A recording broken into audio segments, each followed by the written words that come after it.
Saya Ika Zaini Trisnawati berperan sebagai guru. Dalam video ini kami akan menyajikan simulasi pembelajaran tingkat sekolah dasar dengan tema cerita fabel yaitu Si Kancil dan Pak Tani. Simulasi ini dirancang berdasarkan kurikulum Merdeka menggunakan model pembelajaran kooperatif tipe STAD.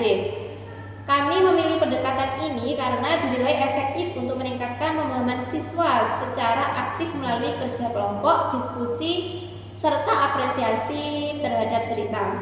Tujuan pembelajaran dalam simulasi ini adalah untuk melatih kemampuan siswa dalam menyimak, memahami, dan menginterpretasikan cerita lisan, sekaligus menanamkan nilai-nilai moral seperti kejujuran dan tanggung jawab. Selamat menyaksikan, semoga bermanfaat. Wassalamualaikum warahmatullahi wabarakatuh.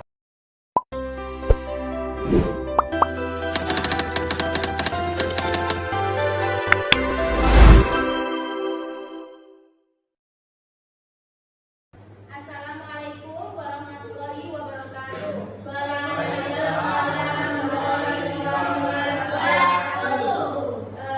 Masih semangat hari ini? Sebelum memulai pembelajaran pada pagi hari ini, kita berdoa terlebih dahulu. Silakan Adik Zaki memimpin doanya. 1, 2, 3.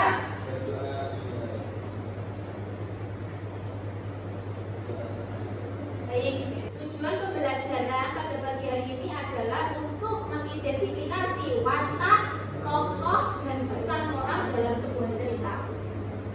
Sebelum kita memulai pelajaran pada pagi hari ini, Ibu Guru akan menyajikan sebuah teka-teki. Nah, teka-teki apa? Cluenya yang pertama, dia tubuhnya kecil, terus pintar, cerdik, suka makan timun.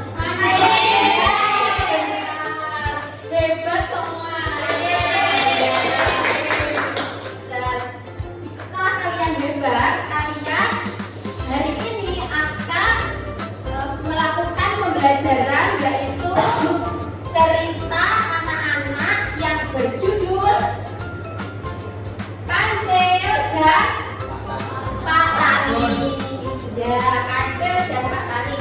Ibu Guru sudah menyajikan wayang hewan yang berguna untuk membantu pembelajaran kalian agar lebih paham tentang materi cerita hari ini, yaitu Pak Tani dan Kancil.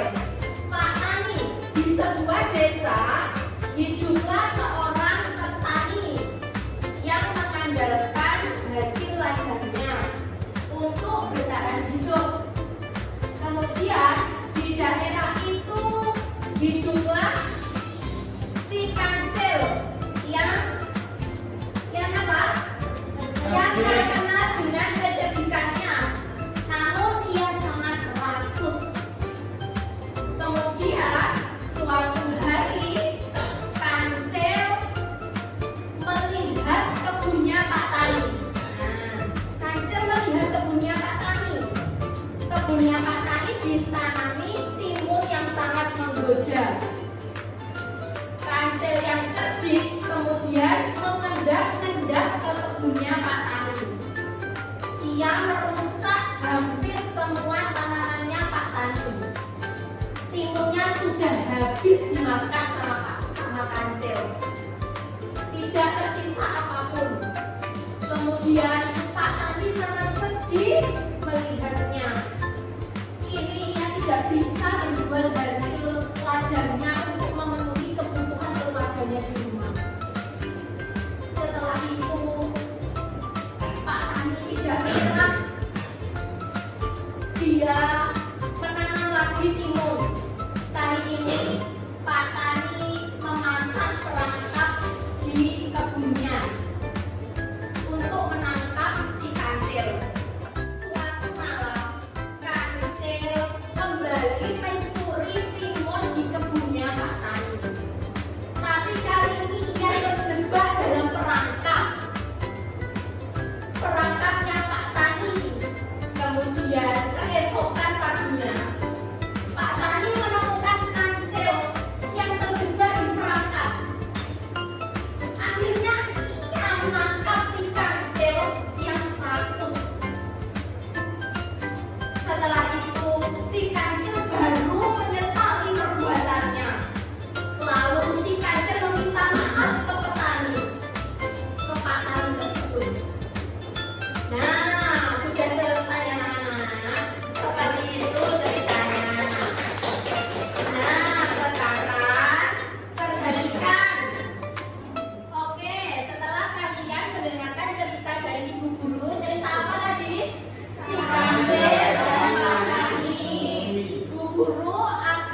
soal.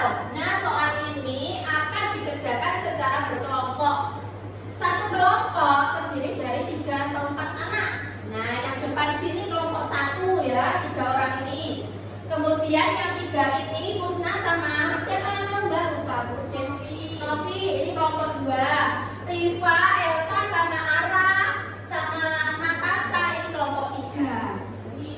Ya. Untuk petunjuknya, kalian kan sudah mendengarkan cerita saya, cerita guru, kemudian diskusikan dengan kelompok masing-masing. Ditulis jawabannya di sini yang rapi, yang bagus. Nama anggotanya juga dicatat di sini. Ya. Ya, kelompok 1.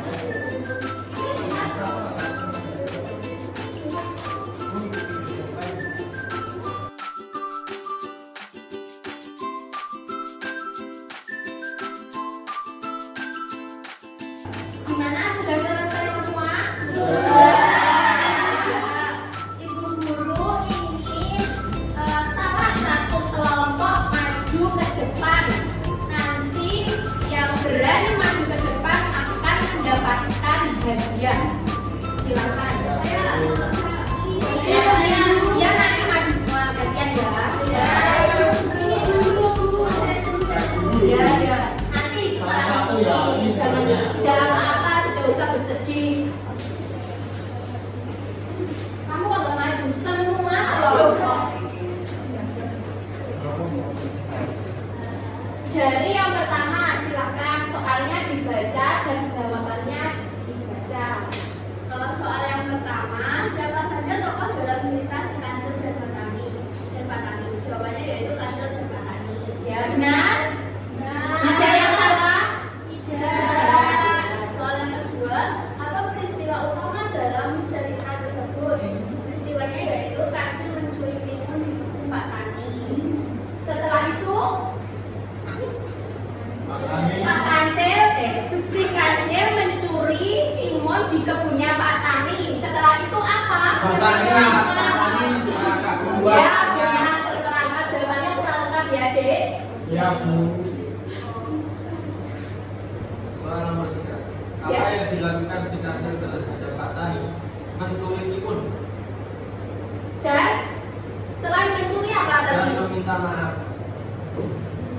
Dan yang Bu dan Lakus memakan semuanya. Ya, benar. Dan merusak ladangnya Pak Tani. Ya, Pak. Selanjutnya kamu baca. Apa pesan moral?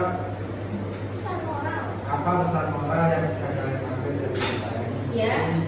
Kita itu tidak boleh mencuri karena itu perbuatan yang tercela, apalagi mencuri timun Pak Tani tadi sampai sangat keras sekali.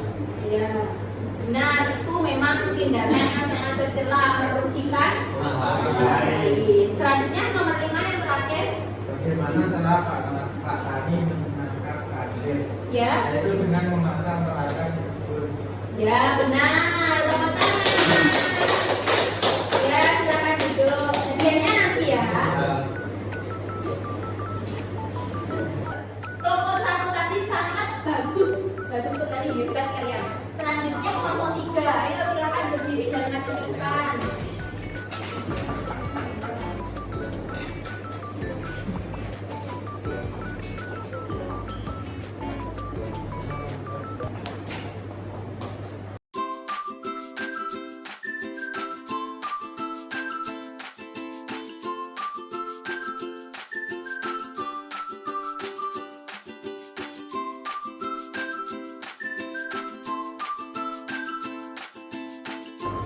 Oke, selanjutnya saya akan tanya kepada anak-anak.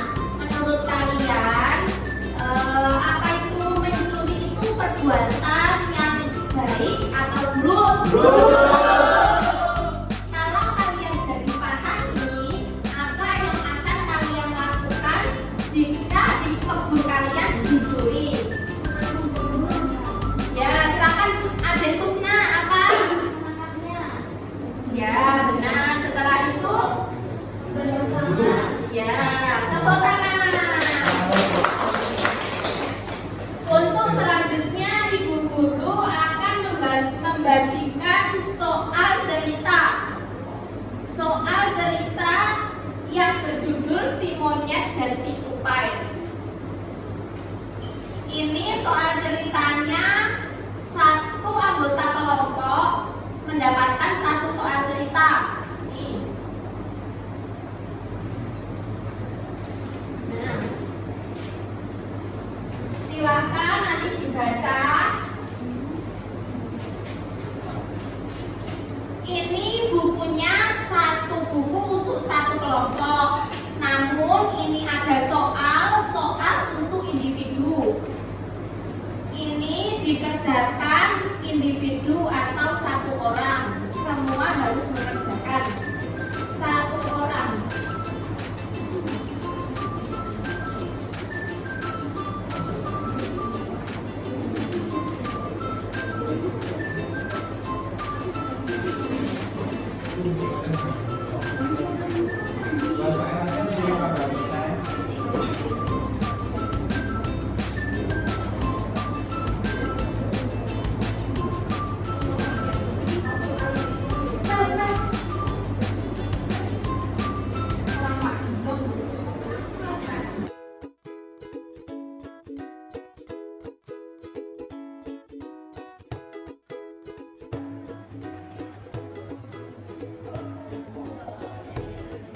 Apa yang memberikan monyet pada tupai?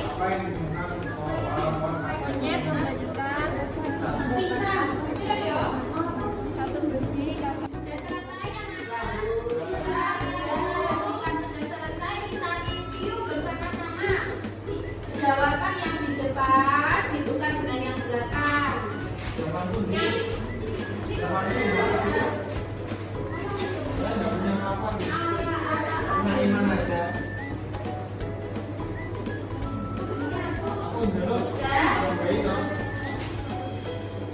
Soal yang pertama, siapa saja tokoh dalam cerita Monyet dan Tupai?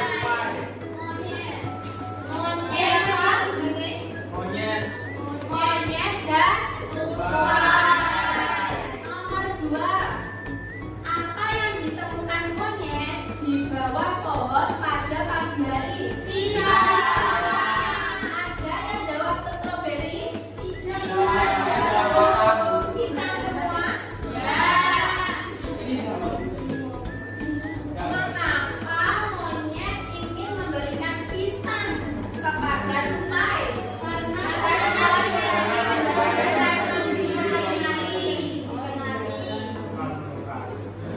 Nah, ada yang jawab salah? Ya. Yang selanjutnya nomor 4. Apa yang akhirnya dilakukan monyet kepada tupai? Memberikan pisang. 2 pisang. Pisangnya ada berapa? 2. Ada yang tidak disebutkan pisangnya ada berapa? Ada. Salah, dicoret ya nilainya setengah. Berarti 5. Berarti yang saya memberikan pisang itu 1,5. Ya, harusnya lengkap memberikan 2 buah pisang. Kemudian yang terakhir nomor 5. Apa pesan moral dari cerita Si Monyet dan Tupai? Harus saling berbagi mengenai saling hidup lebih bahagia.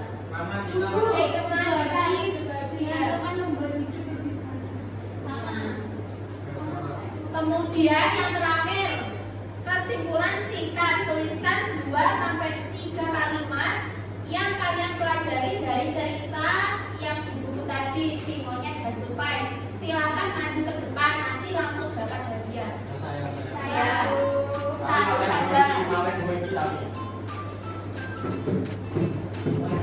Jadi kesimpulannya lebih baik memberi daripada menerima. Lebih bukan. Ya, oke. Ini hadiahnya voucher senilai 10.000.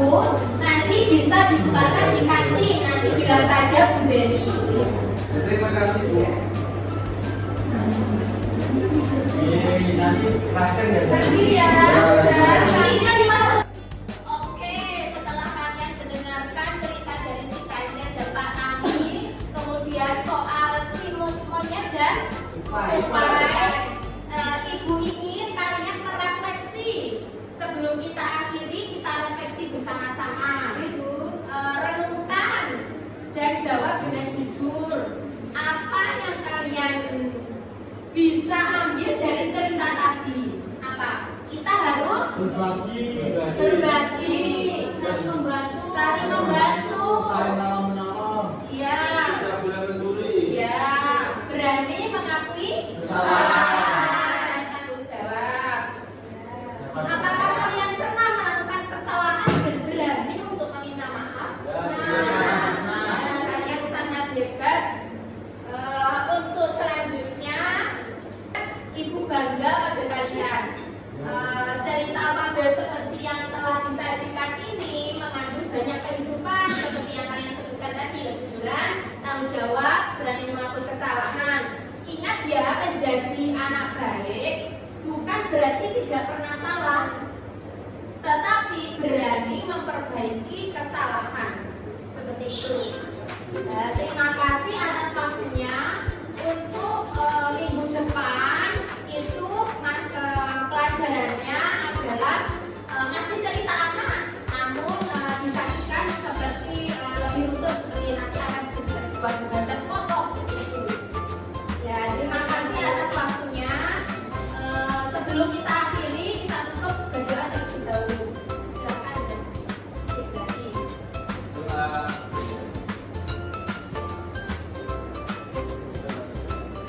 Ya, terima kasih. Wassalamualaikum warahmatullahi wabarakatuh. Semoga tayangan ini bisa menjadi contoh inspiratif dalam perencanaan dan pelaksanaan pembelajaran mikro di jenjang sekolah dasar.